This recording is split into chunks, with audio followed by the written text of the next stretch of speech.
Okay, so I was originally aiming to release this on December 6th. Admittedly, I was a bit behind schedule, but I figured that I could finish editing if I just power down for the next day or so. And as soon as I started editing, I, like the idiot I am, deleted all of my footage and audio. I misplaced my files when dragging them into DaVinci, and I assumed that this was making copies of the files, but instead it was just linking up the originals. So I deleted them to save space. Long story short, this is coming up a week later than I would have liked. I never gave an exact uploading schedule in the previous video, so I guess that kinda worked out in my favor. Regardless, I'm going to do a better job at backing up my files going forward. Anyway, for the past 3 weeks, I've been adding a bunch of stuff to my game, including a proper leveling system. But first, if this is your first time on the channel, welcome! Ponpai is a tactical strategy game where you befriend monsters. If you want to know more about the game, I'd recommend starting with the previous video. Before talking about leveling, I want to get a few other accomplishments out of the way. The most obvious thing that's changed is some of the visual elements. To start, the player can now face all 4 directions while moving. It's still not entirely working since diagonals freeze her in place, and moving with the mouse doesn't change her direction. I'll have to get to that soon. We also have screen transitions, so you don't have to see everything as it's loading in. Getting the transition to work was very challenging for me, because I was trying to load an instance of the screen wipe right where the camera was located, so it would cover the whole screen. But since there isn't a way to find the current camera, I had to manually keep track of it in a variable. And that raised a whole heap of issues when you enter a room with a static camera, since there's no longer a camera to keep track of. Then I did some googling and learned about these mystical nodes called canvas layers. These keep whatever's inside them on a different layer to everything else, and they're not affected by movement in other layers. And oh boy, did it work! It was so simple that I went back and applied it to the dialog box and pause menu, which I was previously positioning based on the player's relative position.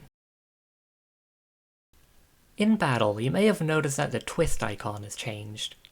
I wasn't too happy with the original as it looked a little too basic for my liking, so I came up with this.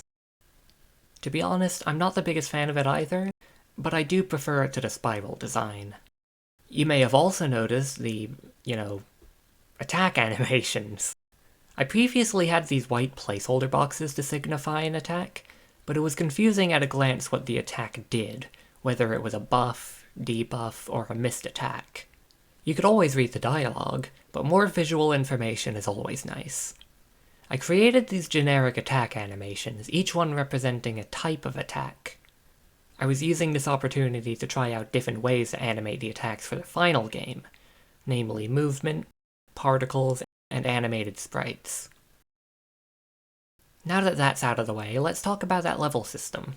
True to most other RPGs, you gain experience by fighting enemies, and leveling up after enough has been collected. At the end of each successful battle, the game will add up the stats of each enemy, add those together, divide it by 2, and give that amount of experience to each Ponpai in your team.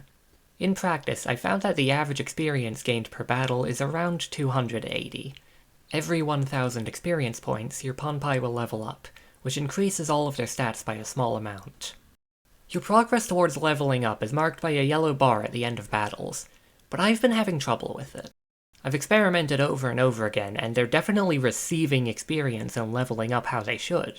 But for some reason, if you're playing a fresh game, the experience bars shrink into oblivion regardless of how much EXP they have. And even weirder, this is all fixed if you save your game and then load it again. I have no idea what's going on there, but that's an issue for another week. Once I implemented the leveling system, I got to work on making the enemies spawn at random levels. Previously, they would spawn at level 10 by default, but now they can come in a range of levels, and their stats are scaled appropriately. And while I was at it, I made it so the specific Ponpai and their position in the overworld are random as well. Instead of the basic red squares, the enemies will show one of the Ponpai involved in that fight, so you have some idea of what's coming next. In the previous update, I added a saving feature, but it had a few flaws.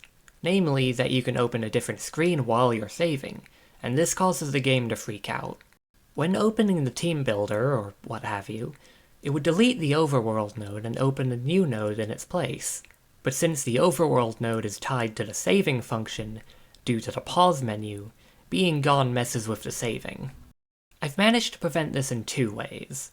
First, opening menu options no longer deletes the overworld, instead freezing the overworld in place while a new screen is layered on top of it. Second, you can't open anything while the game is saving. None of the menu buttons will function until it's done. And that's all that I've done these past 3 weeks. If you want to try the prototype out, the link to it will be in the description.